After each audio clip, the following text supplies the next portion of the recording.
Ayan mga kadiskarte, for today's video, dito po tayo ngayon sa High Precision dito sa may Remedios, Street, Top Avenue, Manila. Magpapamedical tayo, kailangan sa ating requirements ng ina-applyan.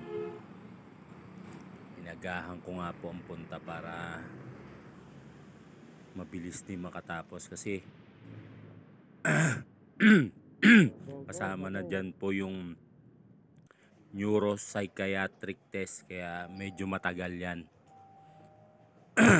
Ayan nga po, nakapila na po ako, may number na, waiting na lang pong tawagin. Oops, ayan, nakuha na po tayo ng dugo para sa blood chem, CBC. Buti na lang magaan yung kamay ni ate, kaya walang kasakit-sakit. Ayan nga po, nag-ano na po ako niyan yung psych evaluation. Nagutom po ako kaya lumabas muna ako para magtanghalian. Kasama na yung almusal pala kasi hindi pa ako nakapag-almusal. Ayan po nakita kong kainan. Ayan, mura lang po dyan, 80 pesos. May kasama na may one rice, Pili pate. tapos yung adobo, may kasama pang gulay, Ito tayo. may libre pang sabaw. Pwede. Yan Magkano na yung order te? ginawa kong almusal, 80 with rice. Pag may kasama gulay. na ang tanghalian. Oh, sige. Yun na. Ayan po, 80. Kami rin yung serving nila. Masarap, may gulay pang kasama.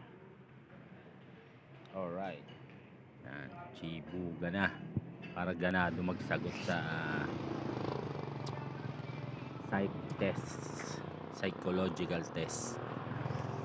Ayan po, pabalik na ako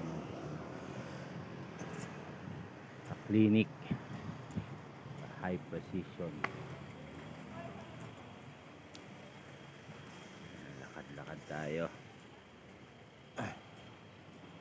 Ayan yung Remedios Street.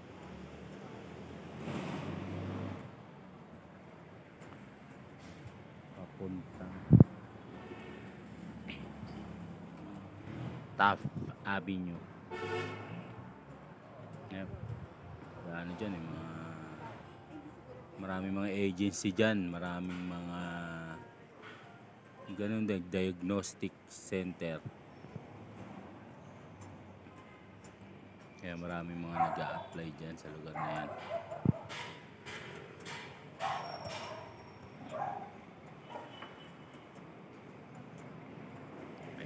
Ayan na po yung LRT.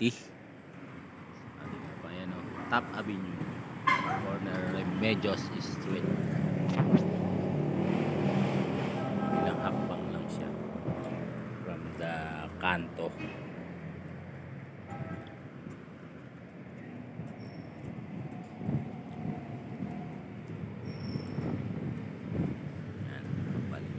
Sa clinic. Diyan lang pinarada yung motor. Ayan po, nakatapos na tayo sa exam. Pauwi na tayo. Waiting na lang po tayo sa result. Sabi sa loob 2 to 3 days malaman na natin ang result. Sana naman okay ang lahat para makapag-start na tayo, makapagtrabaho. Hanggang sa muli mga kadiskarte.